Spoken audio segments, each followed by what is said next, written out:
জানিয়ে দিব এই মুহূর্তে আমাদের হাতে এসেছে বাংলাদেশের গুরুত্বপূর্ণ আপডেট সংবাদের শিরোনাম। শুরুতেই থাকছে ইনশাল্লাহ ২৫ ডিসেম্বর দেশে ফিরব জানালো তারেক রহমান। বাংলাদেশ জাতীয়তাবাদী দলের ভারপ্রাপ্ত চেয়ারম্যান তারেক রহমান এবার নিজেও তার দেশে ফেরার তারিখ উল্লেখ করেছেন। বিজয় দিবস উপলক্ষে লন্ডনে এক আলোচনা সভায় তিনি বলছেন, ইনশাল্লাহ আগামী ২৫ ডিসেম্বর দেশে ফিরে যাব। আপনাদের সঙ্গে দীর্ঘ প্রায় ১৮ বছর কাজ করেছি। এবারে জানিয়ে দিব হাদিকে হত্যা চেষ্টা, এবার ফয়সালের বাবা মাও গ্রেপ্তার। এদিকে হাদির সর্বশেষ পরিস্থিতি নিয়ে যা জানা গেল। আরও জানাবো ইসলামের নামে দেশকে বিভাজন করা যাবে না বলছে নাহিদ। ইসলামের নামে দেশকে বিভাজন করা যাবে না বলে মন্তব্য করেছেন জাতীয় নাগরিক পার্টির আহ্বায়ক মোহাম্মদ নাহিদ ইসলাম। তিনি বলছেন, জাতীয় রাজনীতিতে ধর্মের নামে ভোট চাওয়া হচ্ছে। মুক্তিযুদ্ধের নামে যেমন দেশকে বিভাজন করা যাবে না, মুক্তিযুদ্ধ আমার এবং জুলাইও আমার। সব শেষে জানিয়ে দিব নির্বাচন ও গণভোট বানচালে নানা অপতৎপরতা চলছে বলছে সাইফুল হক। এতক্ষণ শুনছিলেন হাতে থাকা আপডেট সংবাদের শিরোনাম, এবারে বিস্তারিত। তবে তার আগে অনুরোধ রইল ভিডিওটিতে একটি লাইক এবং কমেন্ট করে জানিয়ে দিন ভিডিও সম্পর্কে আপনার মূল্যবান মতামত। আরও জানিয়ে দিন ভিডিওটি কোথা থেকে দেখছেন বা কোন জেলা থেকে দেখছেন। ইনশাল্লাহ ২৫ ডিসেম্বর দেশে ফিরব বলছে তারেক রহমান। বাংলাদেশ জাতীয়তাবাদী দলের ভারপ্রাপ্ত চেয়ারম্যান তারেক রহমান এবার নিজেও তার দেশে ফেরার তারিখ উল্লেখ করেছেন। বিজয় দিবস উপলক্ষে লন্ডনে এক আলোচনা সভায় তিনি বলছেন, ইনশাল্লাহ আগামী ২৫ ডিসেম্বর দেশে ফিরে যাব। আপনাদের সঙ্গে দীর্ঘ প্রায় ১৮ বছর কাজ করেছি। একই সঙ্গে দেশে ফেরার সময় লন্ডনের বিমানবন্দরে কোনো ধরনের হট্টগোল সৃষ্টি না করার অনুরোধ জানান। কেউ কেউ বিমানবন্দরে না যান এমন অনুরোধ জানান তিনি। লন্ডনে বাংলাদেশ সময় বুধবার মধ্যরাতে অনুষ্ঠিত সভায় তারেক রহমান আগামী নির্বাচনে জনগণের ভোটে নির্বাচিত হয়ে সরকার গঠন করার আশাবাদ ব্যক্ত করেন। তিনি বলেন, ২ মাস পর দেশে বহুল প্রত্যাশিত জাতীয় নির্বাচন অনুষ্ঠিত হতে যাচ্ছে। একটি দায়িত্বশীল রাজনৈতিক দল হিসেবে মানুষের মাঝে সচেতনতা সৃষ্টি করা যেমন বিএনপির দায়িত্ব, তেমনি দেশের মানুষের সামনে একটি সুস্পষ্ট পরিকল্পনা তুলে ধরাও আমাদের গুরুত্বপূর্ণ দায়িত্ব। তারেক রহমান বলেন, আমি কোনো স্বপ্নের মধ্যে নেই, আমি আছি পরিকল্পনার মধ্যে। তিনি বলেন, খাদের কিনারা থেকে শহীদ রাষ্ট্রপতি জিয়াউর রহমান ও বেগম খালেদা জিয়া দেশকে উদ্ধার করেছিলেন। বিএনপি দৃঢ়ভাবে বিশ্বাস করে আগামী নির্বাচনে দেশের মানুষের সমর্থনে সরকার গঠন করতে সক্ষম হবে দলটি। তবে সামনে পথ অত্যন্ত কঠিন বলেও মন্তব্য করেন তিনি। তারেক রহমান বলেন, সামনের পথ অসম্ভব কঠিন, কঠিন পথ পাড়ি দিতে হবে। অনেকে সুন্দর কথা সুন্দর বলতে পারবেন, কিন্তু আমাদের পরিকল্পনা গ্রহণ করতে হবে যদি কঠিন পথ পাড়ি দিতে চাই। কয়েকটি পরিকল্পনার কথা তুলে ধরার জন্য এ সময় তিনি উপস্থিতির উদ্দেশ্যে বলেন, আমি কি কিছু সময় পাব? উপস্থিতি অনেকে সারা রাত বললে তারেক রহমান যোগ করেন, সারা রাত পারবো না ভাই, সকালে কাম আছে। এরপর তারেক রহমান ৩১ দফার বিষয়ে আলোচনা শুরু করেন। নির্বাচনী পরিকল্পনার অংশ হিসেবে ফ্যামিলি কার্ড নিয়ে কথা বলেন।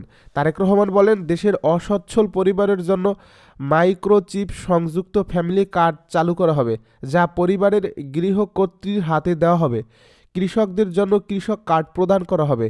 শিক্ষকদের জন্য প্রশিক্ষণের ব্যবস্থা করা হবে এবং ভবিষ্যতে মেধাবী শিক্ষার্থীদের শিক্ষক হিসেবে নিয়োগ দেওয়ার পরিকল্পনার কথাও জানান তিনি।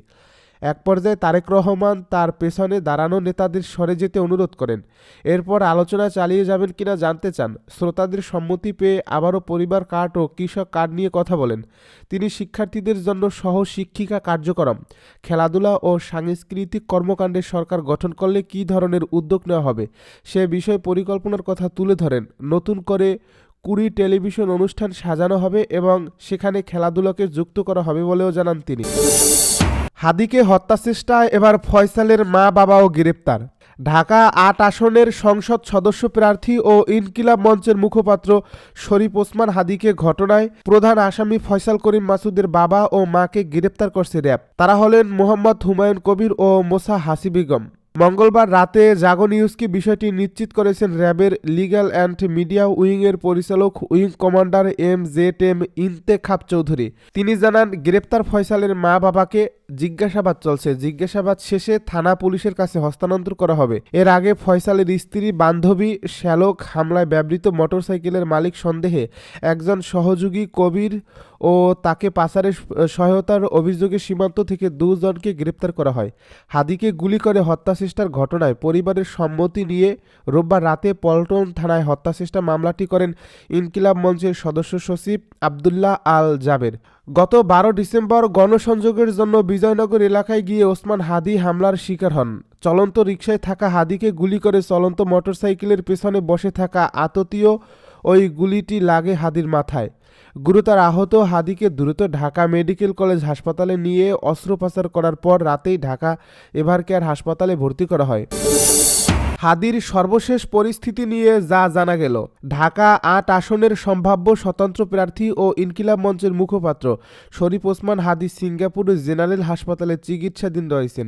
তার প্রাথমিক প্রয়োজনীয় সব পরীক্ষা নিরীক্ষা সম্পন্ন হয়েছে। চিকিৎসকরা জানিয়েছেন তার শারীরিক অবস্থায় সাময়িক অবনতি দেখা গেলেও বর্তমানে তা স্থিতিশীল অবস্থায় রয়েছে। মঙ্গলবার সিঙ্গাপুর থেকে গণমাধ্যমে এ তথ্য নিশ্চিত করেন তার ভাই ওমর বিন হাদি। হাদির পরবর্তী চিকিৎসা প্রসঙ্গে তার ভাই বলেন, হাদির আরেকটি অপারেশনের প্রয়োজন রয়েছে, তবে বর্তমানে সেই অস্ত্রোপচারের উপযোগী শারীরিক অবস্থা তৈরি হয়নি। এর আগে সোমবার বাংলাদেশ সময় বিকেল 5টা 50 হাদিকে বহনকারী এয়ার অ্যাম্বুলেন্স সিঙ্গাপুরের সেলেতার বিমানবন্দরে অবতরণ করে। সেখানে থেকে তাকে সরাসরি সিঙ্গাপুর জেনারেল হাসপাতালে নিয়ে যাওয়া হয়। আগেই প্রয়োজনীয় সব প্রস্তুতি সম্পন্ন থাকায় হাসপাতালে পৌঁছানোর পরপরই তাকে ভর্তি করে পূর্ণাঙ্গ পরীক্ষা নিরীক্ষা শুরু করা হয়। এ সময় ওসমান হাদির সঙ্গে সিঙ্গাপুর ইসলামের নামে দেশকে বিভাজন করা যাবে না বলছে নাহিদ। ইসলামের নামে দেশকে বিভাজন করা যাবে না বলে মন্তব্য করেছেন জাতীয় নাগরিক পার্টির আহ্বায়ক মোহাম্মদ নাহিদ ইসলাম। তিনি বলছেন, জাতীয় রাজনীতিতে ধর্মের নামে ভোট চাওয়া হচ্ছে। মুক্তিযুদ্ধের নামে যেমন দেশকে বিভাজন করা যাবে না, মুক্তিযুদ্ধ আমার এবং জুলাইও আমার। মঙ্গলবার সন্ধ্যায় আগ্রাসন বিরোধী যাত্রা শেষে শাহবাগের সমাবেশে তিনি এসব কথা বলেন। নাহিদ ইসলাম বলেন, আওয়ামী লীগ রাজনীতির মাধ্যমে মুজিববাদ দিয়ে বাংলাদেশকে বিভাজিত করে রেখেছিল। আমরা মনে করি মুক্তিযুদ্ধ বাংলাদেশ রাষ্ট্রের অন্যতম ভিত্তি। পার্শ্ববর্তী দেশ বাংলাদেশকে তাবেদার রাষ্ট্র কায়েম করার বারবার চেষ্টা করছে। আমরা 25 আগস্ট আওয়ামী লীগের বয়ান থেকে মুক্তিযুদ্ধের আকাঙ্ক্ষা বের করে নতুন বয়ান প্রতিষ্ঠা করছি। তিনি বলেন, বাংলাদেশের স্বাধীনতা 54 বছর পার হয়েছে, কিন্তু এখন আমরা মুক্তিযুদ্ধের প্রশ্নে সুরাহা করতে পারিনি। বাংলাদেশের নির্বাচন বাধাগ্রস্ত করার চেষ্টা করা হচ্ছে। আমরা সুষ্ঠু নির্বাচনের মাধ্যমে গণতান্ত্রিক উত্তরণ চাই। তিনি আরও বলেন, শরীফ ওসমান হাদির উপর হামলার পর বিষয়টিকে সহজভাবে দেখার আর কোনো উপায় নাই। আমাদের নিজেদের নিরাপত্তা নিজেদের নিতে হবে। জনগণ ছাড়া আমাদের আর কোনো নিরাপত্তা বাহিনী নাই। পুলিশ বাহিনী যদি ব্যর্থ হয়, আমরা পাল্টা আঘাত চালিয়ে যাব। নির্বাচন ও গণভোট বানচালের নানা অপতৎপরতা চলছে বলছে সাইফুল হক। ৭১-এর পরাজিত অপশক্তির যাবতীয় অপতৎপরতা ও নাশকতার বিরুদ্ধে রাজনৈতিক দল ও জনগণের বৃহত্তর ঐক্য গড়ে তোলার আহ্বান জানিয়েছেন বিপ্লবী ওয়ার্কার্স পার্টির সাধারণ সম্পাদক সাইফুল হক। তিনি বলছেন, নির্বাচনের তফসিল ঘোষণার পরে নির্বাচন ও গণভোট বানচালের নানা মহল সক্রিয় রয়েছে। আগামী জাতীয় নির্বাচন ও গণভোট কোনোভাবেই ঝুঁকিতে নিপাতিত করা যাবে না। আজ মঙ্গলবার জাতীয় স্মৃতিসৌধে শ্রদ্ধা নিবেদন শেষে সাংবাদিকদের সঙ্গে আলাপকালে এসব কথা বলেন তিনি।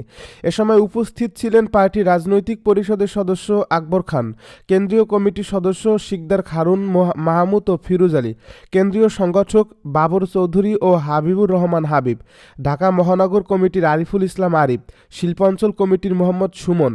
এ সময় সাইফুল হক বলেন, স্বাধীনতার 54 বছর পরেও কেউ কেউ আমাদের বিজয়কে পরাজয়ে নিয়ে যাওয়ার চেষ্টা করছে।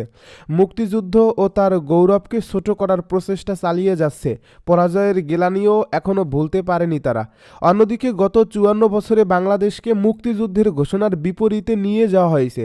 এ কারণেই দেশের জনগণকে গণ অভ্যুত্থানে সামিল হতে হয়েছে। বিপ্লবী ওয়ার্কার্স পার্টির সাধারণ সম্পাদক বলেন, 24-এর গণ অভ্যুত্থানের মধ্য দিয়ে যাদের আমরা ক্ষমতায় বসিয়েছি, বাস্তবে তারাও মুক্তিযুদ্ধ ও গণ অভ্যুত্থানের চেতনাকে ধারণ করতে পারেনি, বিপুল জনপ্রত্যাশা বাস্তবায়ন করতে পারেনি। এ কারণে কখনো ধর্মের নামে, কখনো নানা মতাদর্শের নামে নানাভাবে বল প্রয়োগ ও জবরদস্তি চাপিয়ে দেওয়া হচ্ছে। আমাদের বহুত্ববাদী সহিষ্ণু সমাজে হিংসা ঘৃণা ছড়িয়ে দেওয়া হচ্ছে। তিনি বলেন, জনগণের ঐক্যের পরিবর্তে বিভক্তি ও বিভাজন বাড়িয়ে তোলা হচ্ছে। কিন্তু স্বাধীন বাংলাদেশ অতীতে কোনো চরমপন্থা গ্রহণ করেনি, ভবিষ্যতেও গ্রহণ করবে না। স্বাধীনতা বিরোধী সব অপশক্তির বিরুদ্ধে ঐক্যবদ্ধ থাকার জন্য দেশবাসীর প্রতি আহ্বান জানান তিনি।